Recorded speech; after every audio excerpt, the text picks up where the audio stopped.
우리는 살아가면서 끊임없이 질문을 던집니다. 나는 누구인가? 인생의 의미는 무엇인가? 죽음 이후에는 무엇이 기다리고 있는가? 이런 근원적인 질문들은 시대를 초월해서 모든 인류의 마음속에 자리 잡고 있습니다. 4차 산업혁명 시대입니다. IT와 AI 시대를 살아가는 우리는 과학기술의 발전과 급변하는 사회 속에서 더욱 깊은 존재론적인 고민에 직면하곤 합니다. 2000년 전에 이 땅에 오셨던 예수 그리스도에 대한 질문 역시 마찬가지입니다. 예수님은 누구신가? 예수님은 우리와 어떤 관계를 맺고 있는 분일까? 2000년 전의 인물이 현재를 살아가는 우리에게 어떤 의미를 가질 수 있을까?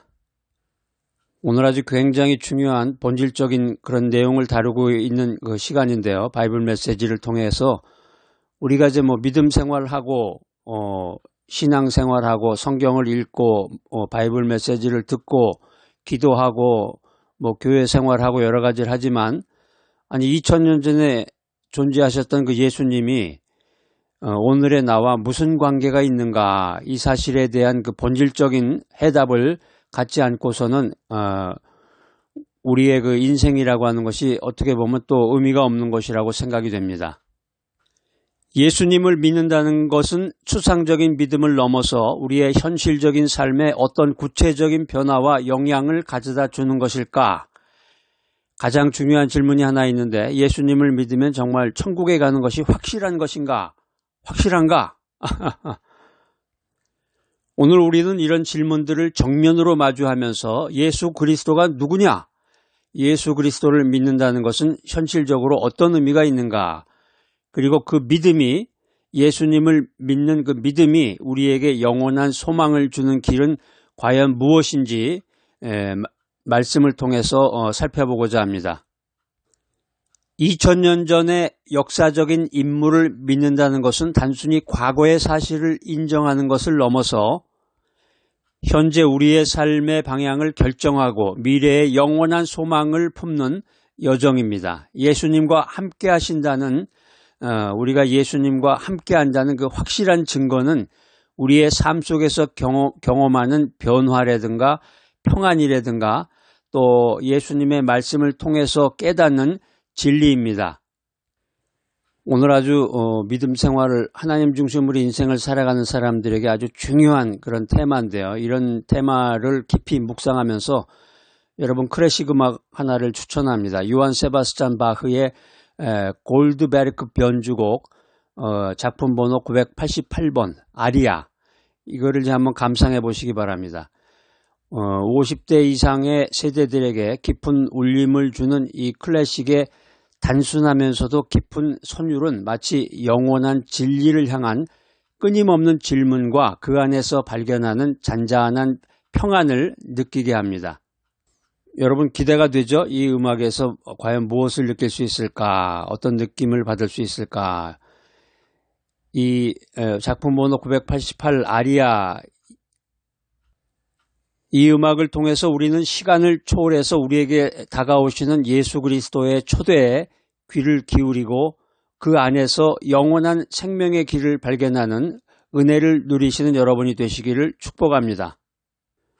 오늘 첫 번째 바이블 메시지, 예수 그리스도는 누구인가? 올해 52세에 인천에 사는 김민준 씨가 있습니다. 가명입니다. 인천에 있는 그 중소기업 IT 기업에서 소프트웨어 개발 팀장으로 일하고 있는데, 김민준 씨는 최근에 인공지능의 기술의 발전과 함께 인간의 존재 의미에 대한 깊은 고민에 빠져 있었습니다. 스스로 생각하고 학습하는 AI 앞에서 인간은 과연 어떤 특별한 존재일까? 그는 밤낮으로 기술 서적과 철학 서적을 탐독했지만 명쾌한 해답을 찾을 수 없었습니다. 교회에서는 새신자 교육부에서 봉사하는 집사였지만 정작 자신조차 예수 그리스도가 누구인지 명확하게 설명하기가 어려웠습니다. 교회 생활 오래 하고 성경을 많이 안다고 해도 예수님에 대한 어떤 정보는 많은데 예수님하고의 그 관계, 예수님을 통한 어떤 지혜로운 말, 이런 거를 하기가 쉽지 않습니다. 오늘의 주인공 여기 김 집사님, 아내와의 관계에도 자신의 혼란스러운 내면 때문에 무미건조하게 흘러가고 있었습니다.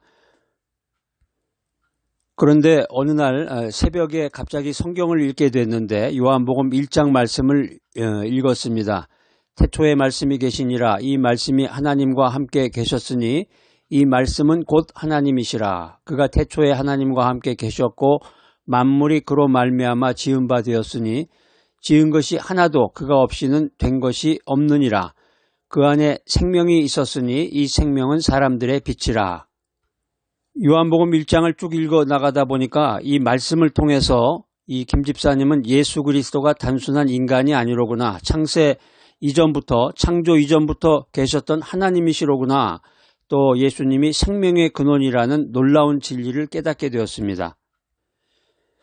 김 집사님은 요한복음 말씀을 통해서 예수 그리스도가 태초부터 계셨던 하나님이시고 만물의 창조주시고 생명의 근원이라는 사실을 깨닫게 되면서부터 이 인간 존재의 의미에 대한 혼란에서 벗어날 수가 있었습니다. 집사님은 AI 기술로는 설명할 수 없는 인간의 영적인 본성과 하나님의 형상대로 지음을 받았다는 존귀함을 발견하게 되었습니다. 교회 내에서도 새신자들에게 예수 그리스도의 신성과 사역을 더욱 명확하게 설명할 수 있게 되었고 가정에서 아내에게도 자신의 깨달음을 나누면서 깊은 대화를 통해 관계를 회복했습니다. 김 집사님은 예수 그리스도를 바로할 때 인간 존재의 진정한 가치와 삶의 의미를 발견할 수 있다는 것을 경험했습니다. 할렐루야. 그 말씀이 정말 중요하고 특별히 이제 요한복음이 참 중요합니다. 요한복음을 읽게 되면은 이제 한마디로 예수님이 누구고 예수님이 나와 어떤 관계가 있고 예수님을 통해서 내가 어떻게 인생을 살아가며 또 예수님을 통해서 어떻게 하나님 나라로 하늘나라로 천국으로 갈 수가 있는지에 대한 구체적이고 아주 자세한 내용들이 요한복음에 기록이 되어 있습니다. 요즘에 최신 유행어로 핵인싸라는 말이 있습니다. 핵인싸. 이게 이제 핵심 인사이더라는 말인데 사람들과 잘 어울리고 영향력이 있는 사람을 핵인싸라고 그래요. 채팅 같은 거 하던가 이렇게 뭐 댓글 같은 거에다가 핵인싸라고 써 놓으면은 관심이 없는 사람들 50대가 넘은 사람들은 이해하기 어려운 단어들이 많이 나오죠. 핵인싸라고 하는 것이 이제 핵심 인사이더다. 사람들과 잘 어울리고 영향력이 있는 사람이다. 예수 그리스도는 단순히 많은 사람들에게 영향을 미친 인물을 넘어서 온 우주의 창조주시다. 또 모든 생명의 핵심이라는 사실을 기억해야 되겠습니다. 요즘에 이제 메타버스와 같은 가상현실 기술이 발전하면서 이 실존의 의미에 대한 논의가 활발합니다. 이거 도대체 세상이 어떻게 돌아가는 걸까? AI 인공지능에 의해서 뭐 말도 못할 일들이 나오고 뭐 여러 가지 설명을 하는데 정말 이 세상이 앞으로 어떻게 될까 이렇게 생각하시는 분들도 많은 것 같아요. 가상 세계의 발전은 오히려 현실 세계와 인간 존재의 근원에 대한 질문을 던지면서 예수 그리스도는 우리의 실존의 의미와 목적을 분명하게 제시해 주십니다. 근원 심장이라는 말이 있습니다. 사물의 근본이 되는 핵심이라는 뜻입니다. 예수 그리스도는 만물의 근원이시고 모든 생명의 심장이시다. 이 사실을 깨달으시기 바랍니다. 요한복음 1장 14절 말씀입니다. 드디어 이제 요한복음이 나오기 시작하네요. 예수님 하면 이제 대표적인 게 성경이 이제 요한복음인데 이 말씀 아주 중요한 암송구절입니다. 여러분 한번 외워보세요. 시작.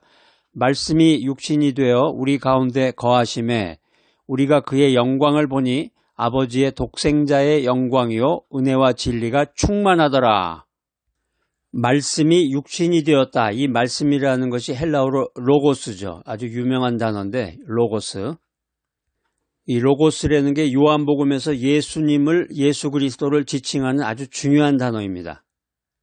우리 가운데 거하심에 거하다라는 게 스켄노우입니다. 스켄노우 헬라어로 하나님이신 예수 그리스도께서 인간의 몸을 입고 우리 가운데 거하셨다는 것을 뜻합니다. 오늘 요한복음 말씀을 통해서 우리가 세 가지 핵심 교훈을 받게 되는데요. 첫 번째는 예수 그리스도의 신성입니다. 예수 그리스도는 태초부터 하나님과 함께 계셨던 하나님이시다. 그래서 이제 교회에 나오신 지 얼마 안 되시는 분이나 예수를 믿은 지 얼마 안 된 분이나 아니면 이제 교회 다닌 지는 오래됐는데 그냥 말씀을 귀로만 들으신 분은 예수님이 하나님이라고 그러면 깜짝 놀라요. 예수님도 하나님이세요? 그러면 하나님은 또 누구예요?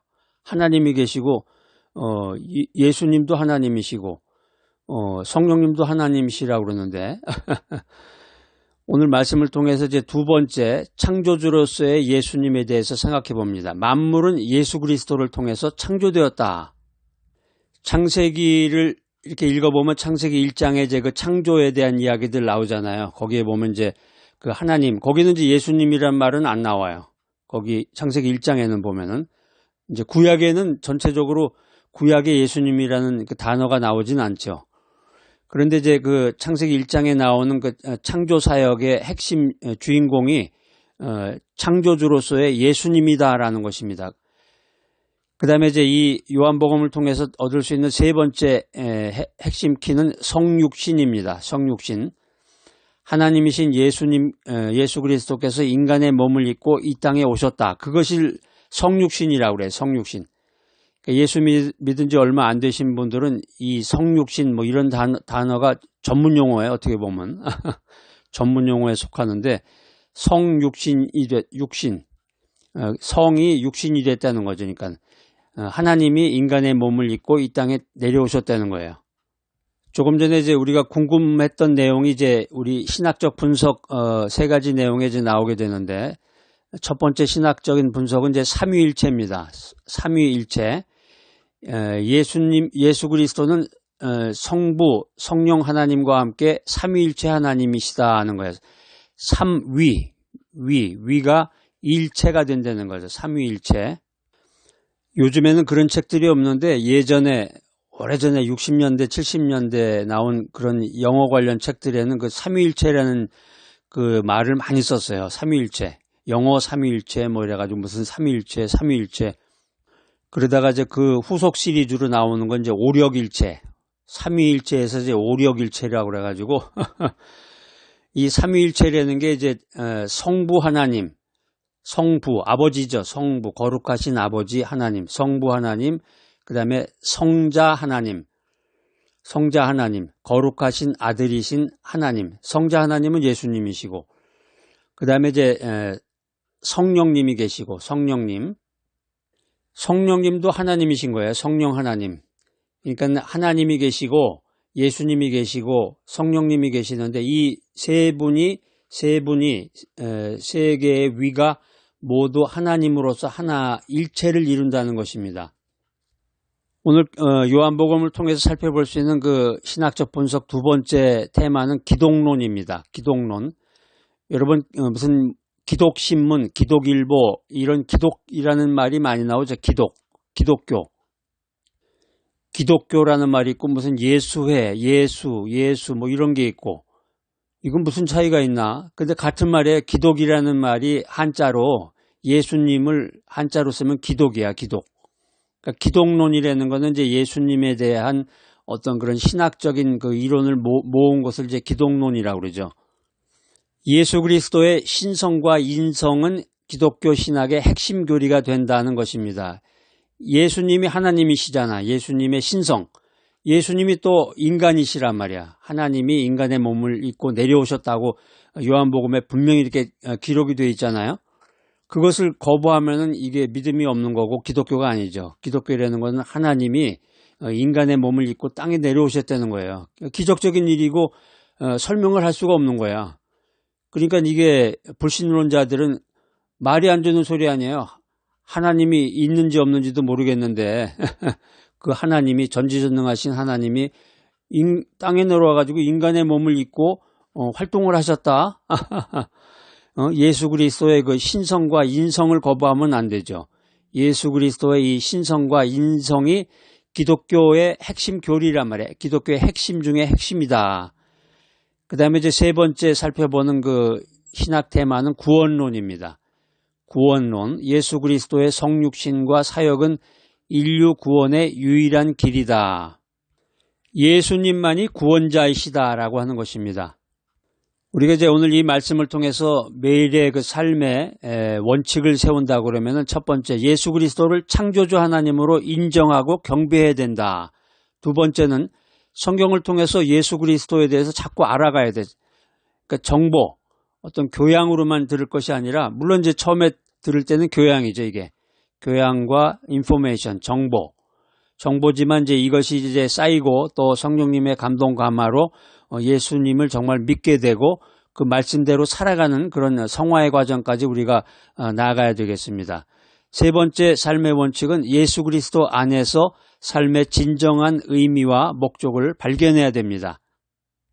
요즘 청년들에게 참 중요한 메시지인데 20대와 30대 초반에 막 인생 막 방황하면서 술이나 먹고 막 인생이 뭔지 전혀 모르죠. 뭐 나의 어린애들은 전혀 인생이라는 게 모르는데 인생의 진정한 의미와 목적, 또 나이가 이제 50대 60대가 됐어도 예수님을 잘 모르고 인생이 뭔지, 아유 인생이 허무하다, 삶의 목적이 뭐냐, 이런 사람들은 예수님 안에 거해본 적이 없는 거야.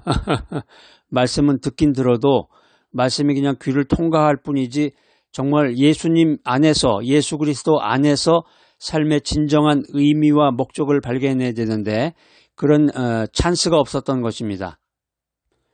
예수 그리스도는 단순한 인간이 아니라 태초부터 계셨던 하나님이시고 만물의 창조주이시고 생명의 근원이십니다.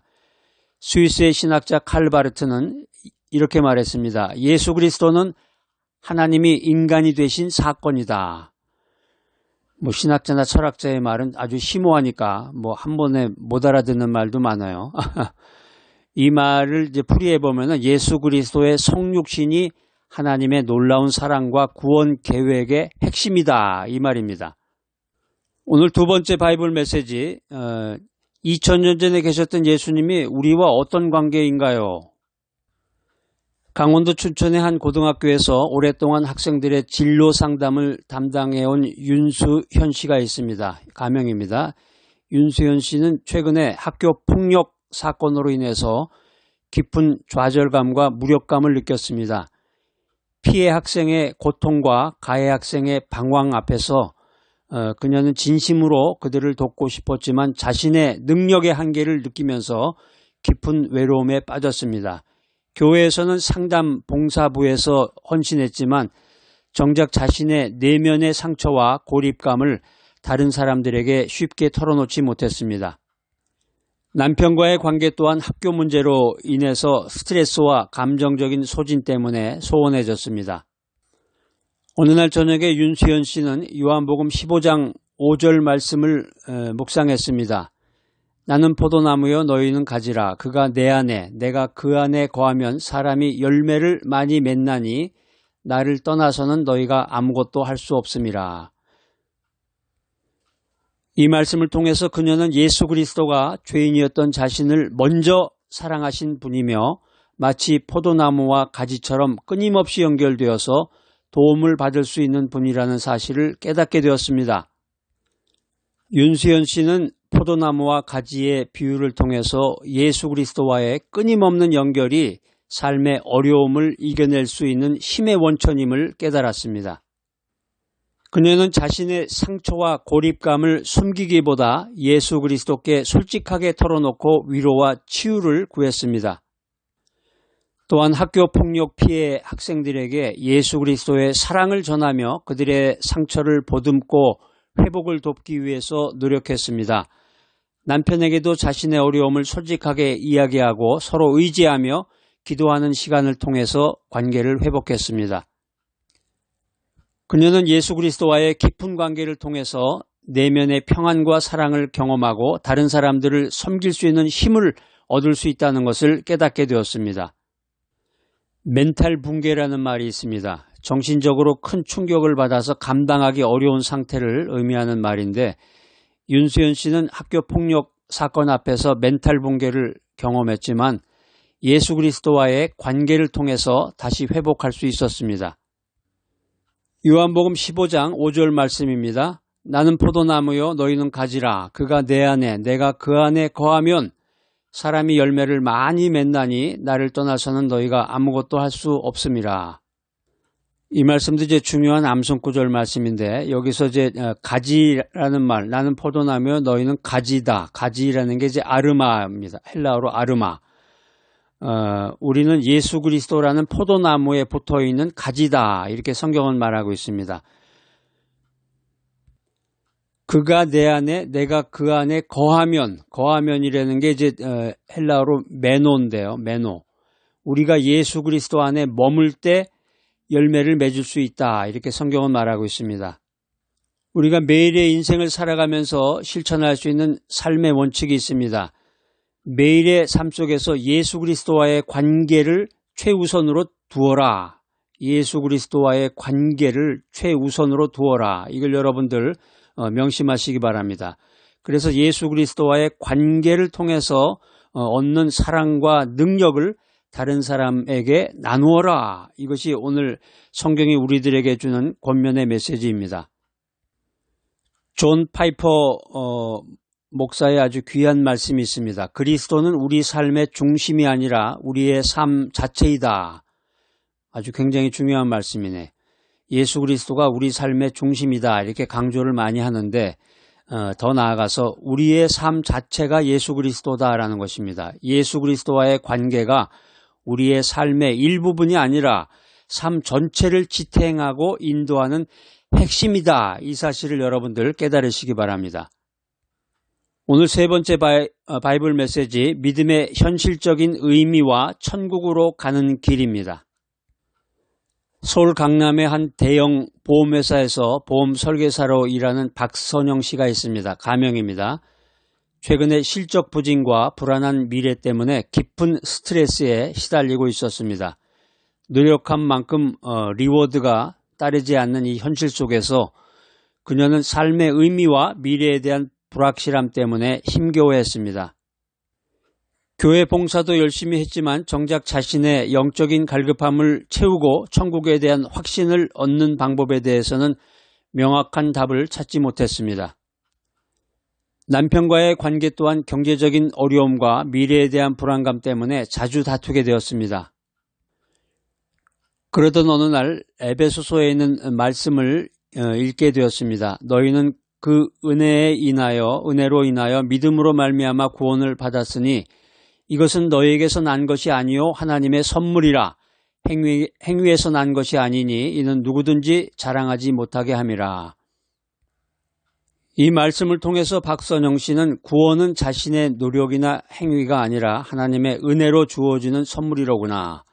천국으로 가는 유일한 길은 예수 그리스도를 믿는 믿음이로구나. 이런 분명한 진리를 깨닫게 되었습니다.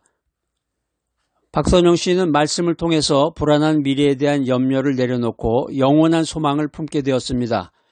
그녀는 자신의 노력과 능력으로 미래를 보장받으려 하기보다 하나님의 은혜를 의지하고 믿음으로 살아가는 것이 진정한 해답임을 깨닫게 되었습니다. 교회에서는 구역 식구들에게 구원의 은혜와 믿음의 중요성을 더욱 확신 있게 전할 수 있게 되었고 남편에게도 자신의 깨달음을 나누며 함께 기도하고 하나님의 은혜를 구하는 시간을 통해서 관계를 회복했습니다. 박선영 씨는 예수 그리스도를 믿는 믿음 안에서 영원한 소망을 발견하고 현재의 어려움 속에서도 평안과 감사를 누리며 살아갈 수 있다는 것을 경험했습니다. 오늘 바이블 메시지 들으신 여러분들, 우리의 구원은 우리의 노력이나 행위가 아니라 오직 하나님의 은혜로 주어지는 선물이다. 천국으로 가는 유일한 길은 예수 그리스도를 믿는 믿음이다. 이 사실을 깨닫는 여러분이 되시기를 축복합니다. 독일의 신학자 본 회퍼는 이렇게 말했습니다. 은혜는 값싸지 않다. 은혜는 하나님 자신의 생명을 값으로 치른 값비싼 것이다.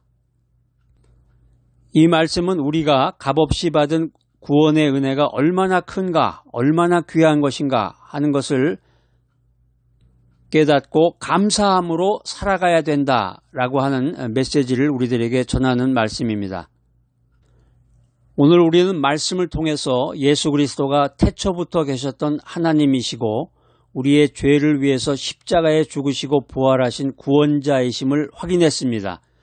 또 우리는 포도나무와 가지처럼 예수 그리스도와 끊임없이 연결되어 있을 때 참된 생명을 누릴 수 있고, 구원은 우리 행위가 아니라 하나님의 은혜로 주어지는 선물임을 깨닫게 되었습니다. 천국으로 가는 유일한 길은 바로 예수 그리스도를 믿는 믿음이다. 이 사실을 명심하시기 바랍니다. 예수를 믿는다, 믿음 생활을 한다.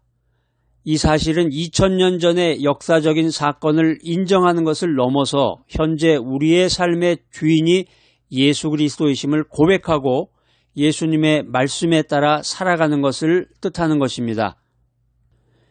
예수님이 우리와 함께 하신다는 확실한 증거는 우리의 변화된 삶과 마음의 평안, 그리고 성령을 통해서 역사하시는 하나님의 능력입니다. 영국의 설교가 존 웨슬리는 이렇게 말했습니다. 하나님께서 행하신 모든 일의 뿌리는 사랑이다. 예수 그리스도를 통해서 우리에게 나타난 하나님의 사랑을 깊이 깨닫고 그 사랑 안에서 영원한 생명의 길을 걸어가는 여러분이 되시기를 축복합니다. 영원하신 하나님 아버지, 오늘 말씀을 통해서 예수 그리스도가 누구이신지, 우리와 어떤 관계를 맺고 계신지, 그리고 우리가 어떻게 구원을 얻고 영원한 생명을 누릴 수 있는지 다시 한번 깨닫게 해주심에 감사드립니다. 우리 모두가 믿음으로 예수 그리스도 안에 굳게 서서 이 땅에서뿐만 아니라 영원한 천국에서도 주님과 함께 기쁨을 누리는 복된 삶을 살아갈 수 있도록 인도하여 주시옵소서.